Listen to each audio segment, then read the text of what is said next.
And welcome everyone. We are back for Tuesdays at 2 with the Metro Chamber and the Sacramento Bee. And with that, I'm honored to turn it over to our CEO, Amanda Blackwood. Thank you, Erica, and welcome everybody to today's episode. I am Amanda Blackwood, President and CEO of the Sacramento Metro Chamber of Commerce. We are the regional chamber of commerce representing all 22 cities and 6 counties of the Sacramento region.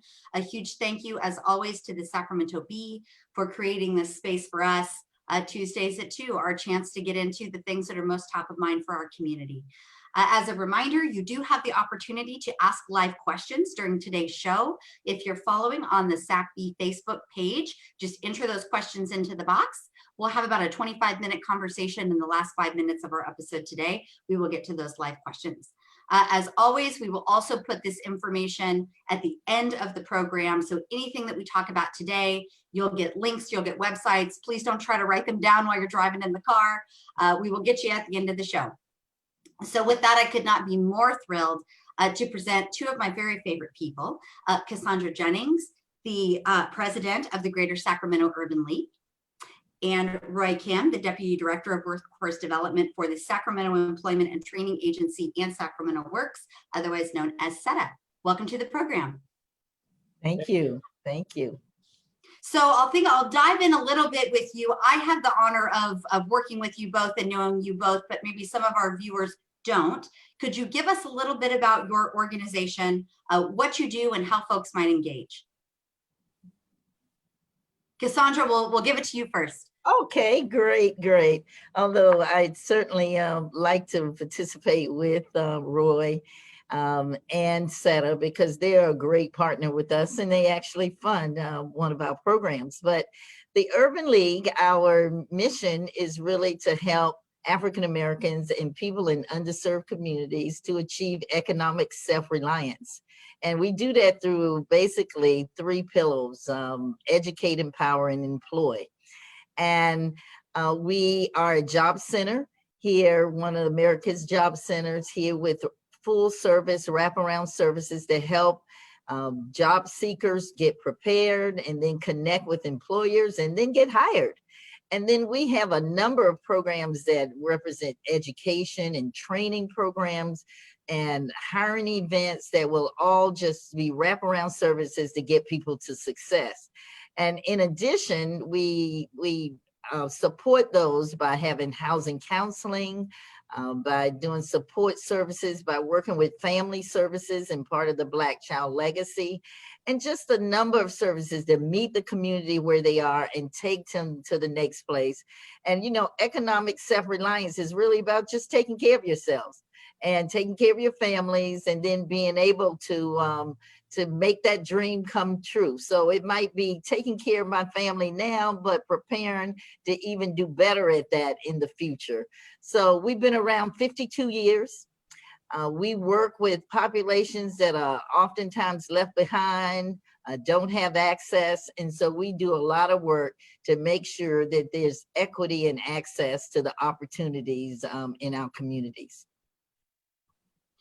Very good. Yeah, I was going to say at the beginning, I was waiting there. I was going to say age before beauty, but I think either way I lose. So Cassandra gets to go first.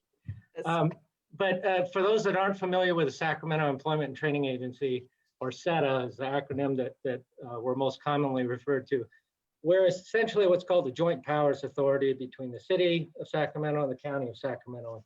And basically what that means is the city and the county have designated SETA to be the grant administrator, if you will, of a number of different federal programs.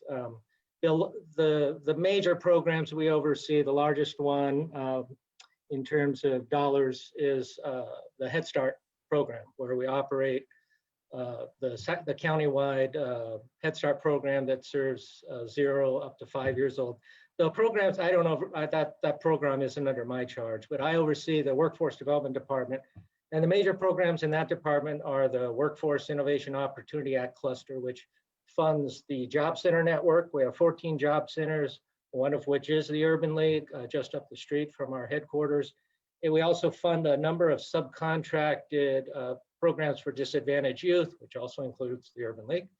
And then our other major programs we have is a refugee resettlement program, which provides employment and training in partnership with the County of Sacramento for newly arriving refugees from all over the world.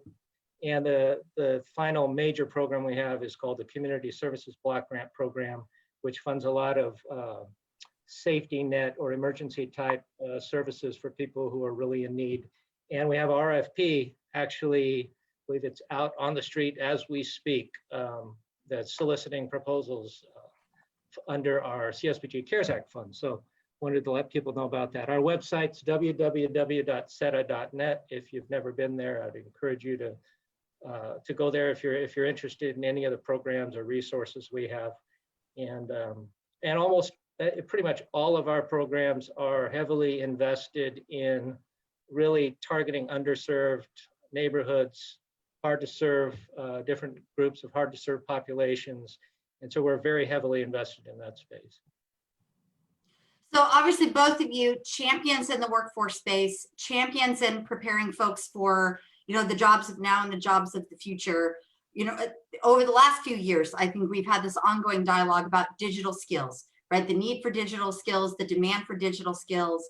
In this current COVID moment, we also have, a larger group of folks that find themselves unemployed. Perhaps they came from retail, hospitality, and that demand is high. So could you talk a little bit about where your organizations have taken a leadership role in that digital advanced work, the skill set that folks are really looking for in the future, as well as reskilling these folks that are finding themselves currently in a situation they probably were not expecting? Yeah, well, at the Urban League, we have had for quite a bit of time, we had a digital A+, IT A+ program that was pretty robust. And then we transitioned into a digital literacy program and really required everybody or encouraged everybody who came through our center to take advantage of it, brush up on your skills. Whatever kind of job you're going to get or wherever you are, you're going to need some of those skills. COVID has really said we were just playing around the fringes there. And it has really accelerated what we are doing. And I know just in general, the reports say that the COVID has taken us almost 20 years ahead in this whole digital system. So we really advanced not only internally as to what we do to operate, but we've advanced in what we now offer to the community for that, because we know how important it is. So not only do we have our digital literacy, because that's a start, we are now working with numerous partners to really do reskilling, upskilling, and skilling around the IT world. So because not only is it important to survive and thrive, and it's going to be the work of the future, it's those jobs of the now and the future too.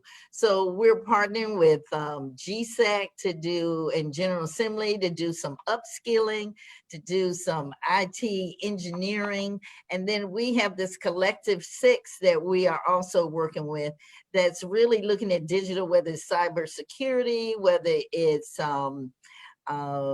the arts and animation or STEM, to really prepare people in this whole new technology age. And I shouldn't say new, advanced technology, which we find ourselves in. And then the last thing I'll say is because the digital world is just so necessary now, that we know because of COVID that a lot of people are not going to have access to what they used to having to make it. So we are developing what we call a dark space, and it's not dark because it's dark. It's Digital Assistance Resource Center, where people will be able to come and be COVID compliant and be able to access technology and have a skilled person to assist them in really in this so digital environment. So that's a way that it can still be hands-on in person, obviously in COVID compliant, but support this whole digital world that we're in now.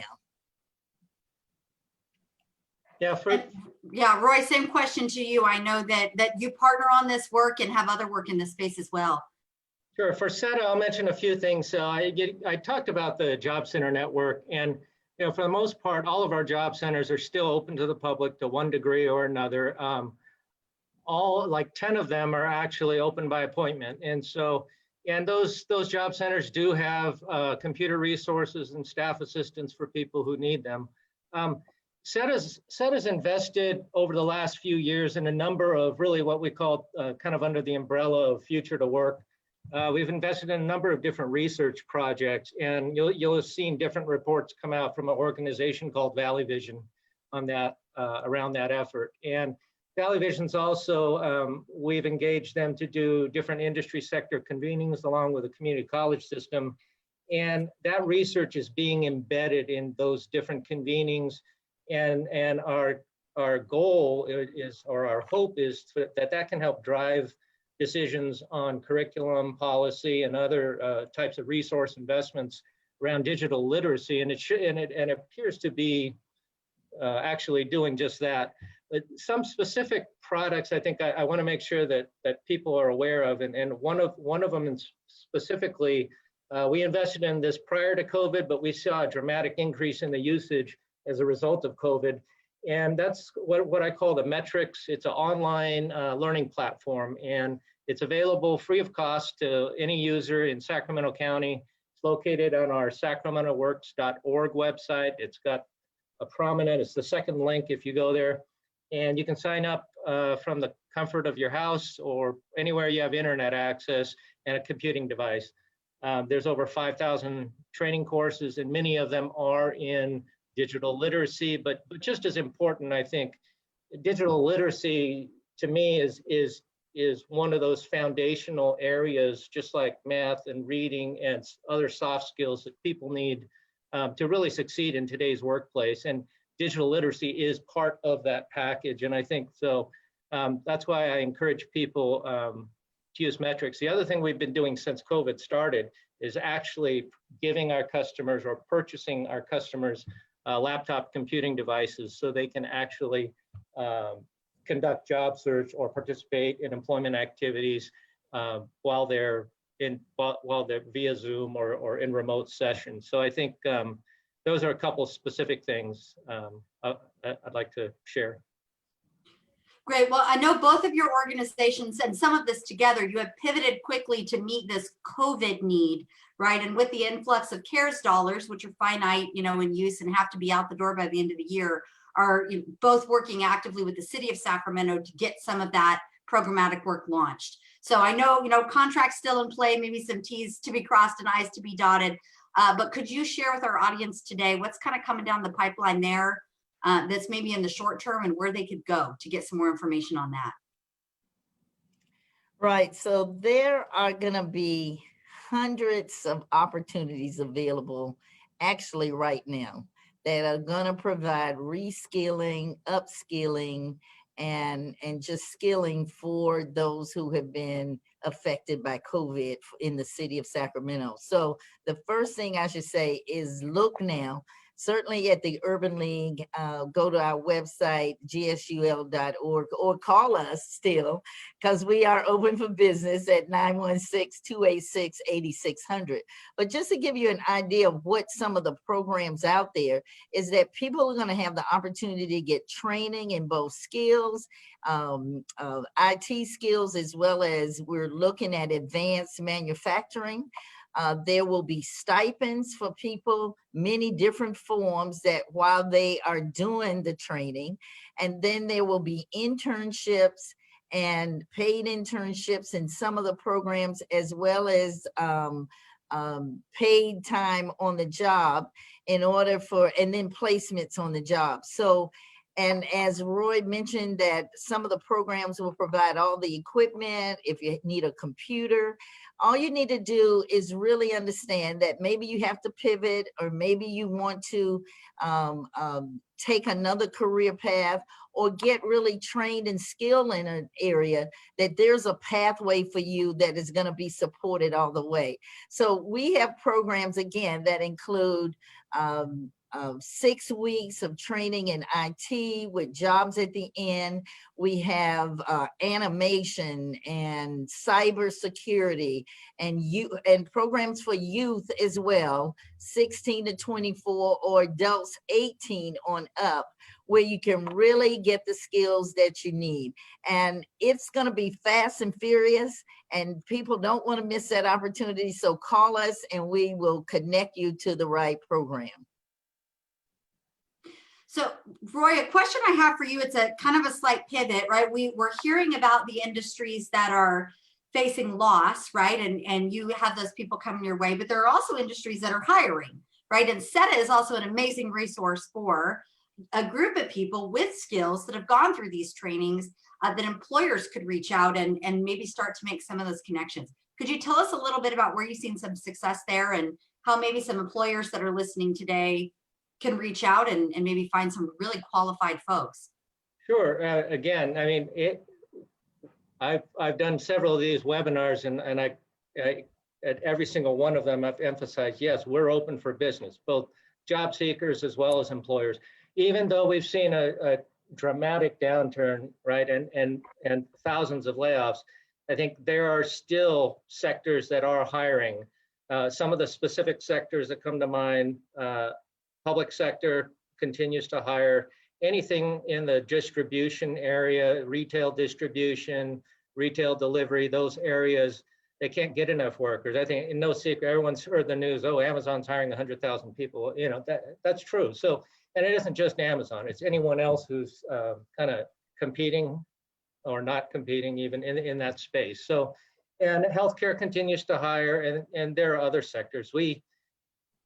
SETA sees hundreds of job postings that come through here on a monthly basis. And so our role is to both help job seekers connect with employment, help businesses who are looking at recruiting and hiring. And so we do both. And so we have a business services unit, and we'd be happy to work with any business to help them meet their hiring needs, especially those businesses that really want to connect with some of the more diverse communities that we're serving. And I think in regards to the city funds, I mean, we've been recommended for the city funding to do specifically on the job training program. And so we're in the process of implementing that, and we don't know all the parameters around that, but we're happy to do that. Even without that, SETA's got 2 or 3 other dozen different programs that come and go. It's like a constant revolving door. As programs come and go, they leave. The point I think I can't emphasize enough is, you know, all of our contact information's on our website, and we have phone numbers there as well. And we encourage you to connect with us, both job seeker side and employer side, because the city money is going to be here and gone by the end of the year. But there'll be other programs that we have, and the Job Center Network will continue, and that's kind of our go-to place for accessing services.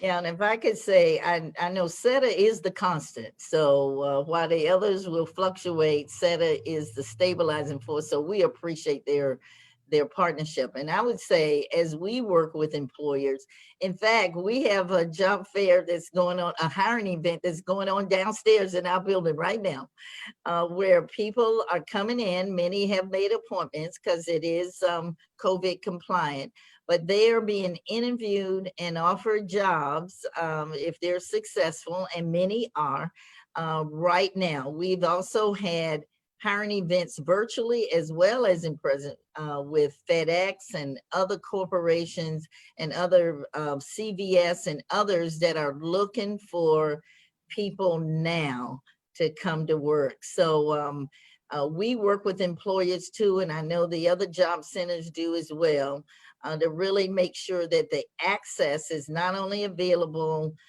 online, but we do outreach, and we want to make sure that they are able, that people from under-resourced communities are also able to take advantage of those jobs. You know, Cassandra, you used the phrase a stabilizing force, and for so many, the Urban League is that stabilizing force, particularly for youth. So while you have a robust, you know, workforce and placement program, you also have very robust youth programs. And I know more than ever, right? You've got teenagers at home, you've got parents trying to cope, you got remote learning, kids not being able to connect with their peers and friends, and they're really needing that connection. Could you tell a little bit and maybe give some hope to the parents that are watching today about the youth programming and the work that the Urban League does and how folks might be able to find themselves a place there? Great, yes, and the youth are so important because not only are their future, they have a great role right now in where we are. And three of our programs, I'll give an example, come to mind. One is our Project Next Level, and that is the one that's funded through SETA, where we work with out-of-school youth to really help them on the pathway to success. So if they need to finish high school or there's time for more education in college or community college, and then how do they really connect to meaningful employment and deal with all the other things that happens not only to adults but to youth as well, which is called life. So we call it Project Next Level because we are preparing them for the next level and the next opportunity in their life. So we have availability for that. We have case management. We do a lot of sort of creative things, not only about yourself and your and being able to describe yourself, but then we prepare you with your resume, with interviewing skills and all of that, and encourage you to do something that is meaningful to you that will help with your growth. But the other programs are sort of just supportive of that and then take all the rest. So we do work with youth in school as well, because in our YES program and then our pop-ups, and we're creative with that. We're creative on the Zoom, on the Facebook Live, and we gather them together. They are able to do projects together, and so it could be as extensive as come together. How can I help with my community? They decide what they want to do. It's sort of like a social justice kind of thing. And then meanwhile, we're giving them the skills to be leaders, to develop what they think is important, and then to follow their dreams. And some of the pop-ups include like scavenger hunts in the house, or sometimes we do cooking exercises, which means we will deliver the cooking ingredients to their house, and then we'll all get on and do something exciting. So it's that kind of support or extracurricular things that we used to take for granted for a minute. Now we're having to do it on Zoom and to be a little more creative. And I will say one opportunity we did get to do face-to-face, and it's the last round for the summer, and we look forward to the fall, is because it was a time where we were able to engage the youth in census work and to get out the vote and caravans and drop things off. So it's all that sort of social, civic, community involvement. And then the other great one was, let's see, not only the youth, but they were also able, oh my goodness, census, and the food delivery. So we deliver food and PPE every Friday in Oak Park, and youth were able to do a project very safely to help prepare the boxes for us to deliver to food to needy families. So while it's activities that hopefully they're having fun and interacting with other people their age, they're also doing something important and giving back to the community. So I think my final question I'll ask for today, and then we'll turn it over to audience questions, are, and you both deeply know this, we knew before the protests and before, we've had kind of heightened awareness that the issues of implicit bias exist within our hiring practices. We know that the issues of racism exist in hiring practices, and that unfortunately it is often those things that are the barrier, to opportunity for people who are incredible members of this community, who are doing incredible work, who are incredible leaders, and the existence of racism is real. So could you describe a little bit about, from your perspective, what do you think needs to change, and what are your organizations doing to catalyze that change? And maybe one little nugget that somebody that's listening today may rethink how they're approaching, how they're looking at their workforce, how they're engaging with their workforce, how they're hiring, based on your words of wisdom today. I'll let Roy, I've been talking. Roy, Okay. You want to go first? That's fine, Cassandra. I know my place. That's all. That's a great question. I think from SETA's perspective, so for those that work with SETA, I don't not sure how to say this. So I'll just say this: SETA has a philosophy of really targeting its resources into underserved areas and underserved communities. And I think it's one of the strengths of the Title I system. If you look at our RFPs and how we invest our resources, I think it will bear that out. We definitely fund a large number of the community-based organizations, and we believe heavily. I often say SETA is first a funder of services and second a provider of services, and part of that is because we believe strongly in investing dollars in communities where those resources can best be utilized. And so that's an intentional strategy, and it's intentional that our job centers are neighborhood based, and they're relatively small compared to other local areas throughout California and the nation.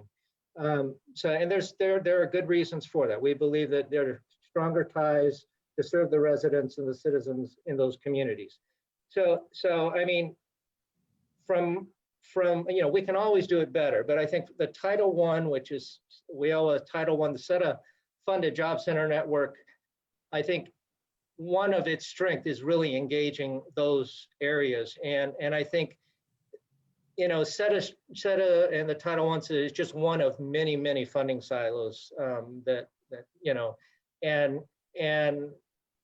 one of the things, I think there are other funding silos that partner with us that are equally invested in those communities. But the more you target resources into those neighborhoods, into those communities, and intentionally try to serve the hardest to serve members of those communities, the more you can try and level that playing field.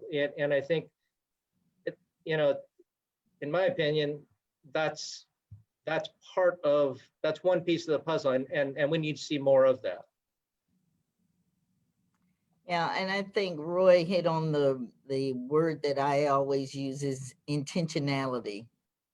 And if we're going to address the social and racial injustice and unrest that we have in this country, we have to be intentional about our actions if we're going to see some change.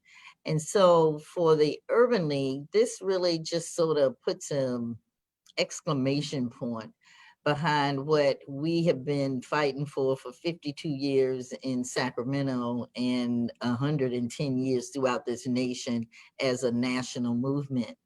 And at this time, what I see and where the opportunity would be is one, through diversity and inclusion.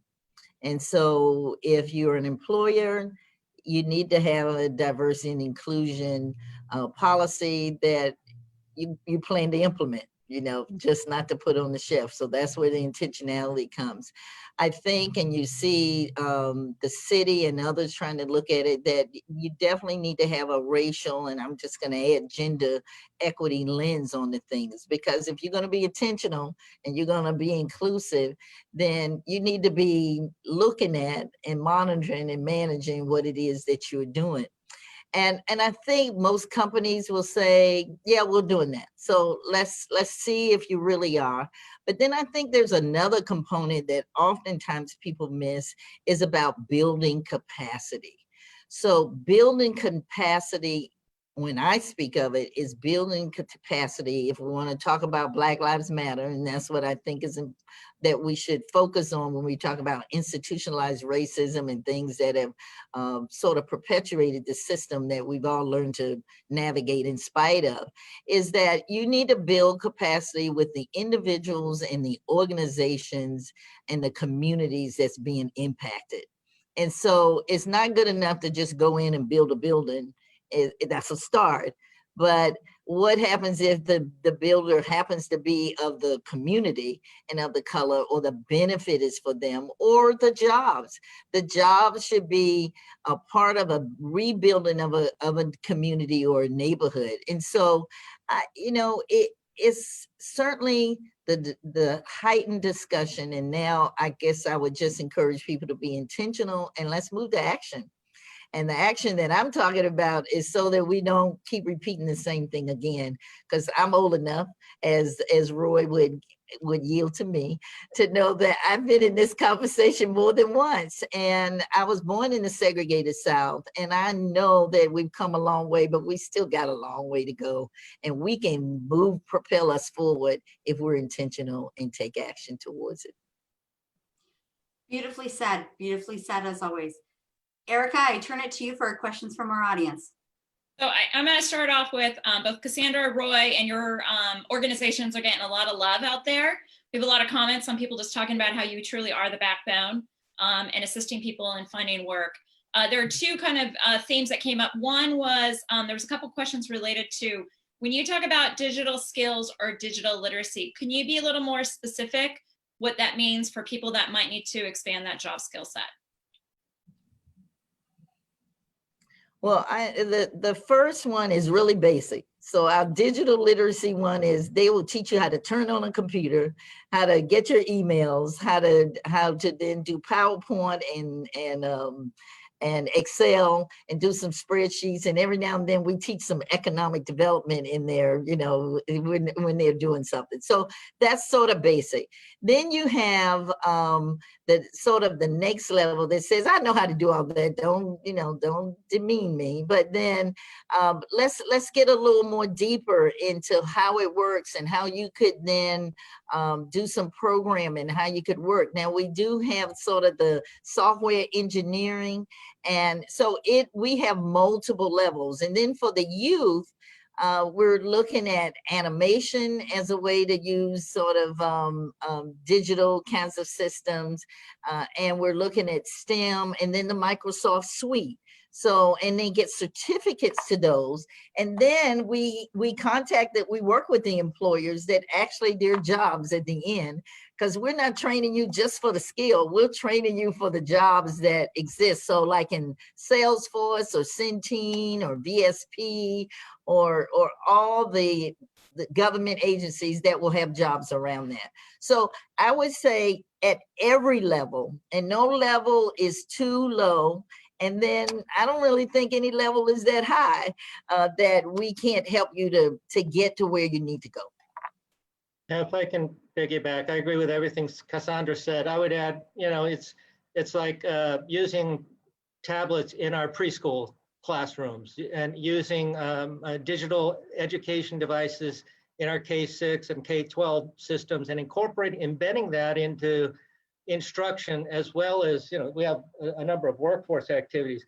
The other component, oh, and before I forget, I want to put a plug in for my friends over at Valley Vision who are reconvening a digital literacy initiative. So if folks are interested in getting engaged, that's a great place to get engaged.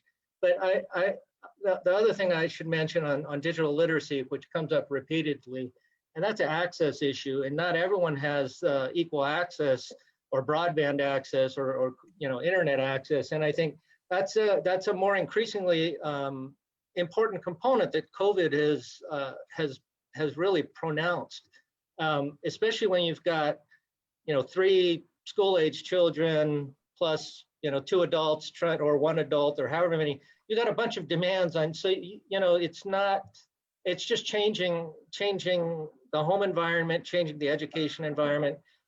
You know, all of our classroom trainers that we contract with, they're all doing remote instruction as well. So there's, you know, the number of Zoom accounts that are being sold out there. So all of that plays into this. So I think, to me, you know, it's digital literacy is something that cuts across really everything, and including, as I mentioned at the beginning, it's really almost like a necessary basic skill now. I mean, in addition to math, reading, communication, and, you know, the other soft skills that you need to be successful in a work environment, I think there's a minimum digital skills score that's really needed. I'm not referring to like IT professionals. I'm just talking about people who need a minimum digital score to actually compete in the everyday workforce. So. And let me just add that the prerequisite is not huge. You just need to have the desire and the app to really want to learn it. So I think that's important for people to know as well. And Metrics, our free online training platform, has lots and lots of both digital literacy and IT related coursework. Well, thank you for both that, Roy and Cassandra. And I think for any of us who have walked into what was our kind of local neighborhood restaurant or cafe, you know, one of the key things that have changed is just that point of sale system. It's contactless, it's digital. Previous to that, it might have been a cash transaction. And I think it's just one of a very small example of how we're seeing more of that in our work in our neighborhood environments. Cassandra, to your point, and a question from Lynn, but well, before we close out here, is you made the comment about you just have to have a desire, not necessarily a specific educational. So Lynn's comment is, what level of education do I need to have achieved in order to participate in either of your programs? In most of our programs for the digital sort of IT, a high school diploma. And if you don't have a high school diploma, we have a partnership with a high school diploma program, charter school, that you can get it. So that desire, when we talk to employers and we call it screening in, we want to screen you in. And what it is you say, I want to do this and I want to do all that it takes to get there. And we will help you get there. Well, with that, Amanda, I'm going to turn it over to you for some closing thoughts and share some resources on the screen for everybody. Great. Thank you so much. Again, to Cassandra and Roy, thank you for your time today. Thank you for being the stewards of this community that you are and all the work that you're doing. To that last question, just reiterate as well, no barriers. There's no barriers, right? If you heard something today that you thought, maybe I should just check it out, don't freak yourself out. It's as simple as going to the website, as simple as, take that first step. These folks are here to help you and they will help you every step along the way. So for those that were listening today that want some more information on anything we talked about, you can go directly to SETA.net or to sacramentoworks.org. You'll be able to find all of that information as well as that programming that Roy was talking about. Go ahead and get there. There are also all the phone numbers, as well as anything that you heard from the robust umbrella of programming that the Urban League offers, from youth to workforce development, to our seniors, to adults. You really, you wrap around the community and you're just there for people in an incredible way. So everybody go there. A couple of quick reminders, back to our Tuesdays at 2 last week, there is still time to get engaged in the Emerge Summit. So if that is a digital program, it'll be digital all day long on September the 17th. Maybe you could connect with Urban League or SETA and you could learn how to get on the computer so that you can engage in that program. But again, that's the largest young professionals conference this side of the Mississippi, and you can engage this year all online in a COVID safe environment, as well as always know that the Metro Chamber is there for you as well. So you can check us out at metrochamber.org, at rapidresponse.metrochamber.org, where we have a variety of COVID resources, as well as a phone number. You could call us at 833-391-1919. And we do have folks that can help you in English and Spanish. So please, anything you heard today, from thinking about getting new skills, getting your kids engaged in programming, upskilling, if you're currently unemployed and you're just not sure what to do, reach out to any of those folks and they will guide you along the way. So again, thank you for your time. Thank you for being with us. We look forward to staying connected, and we'll see y'all next Tuesday. Thank you.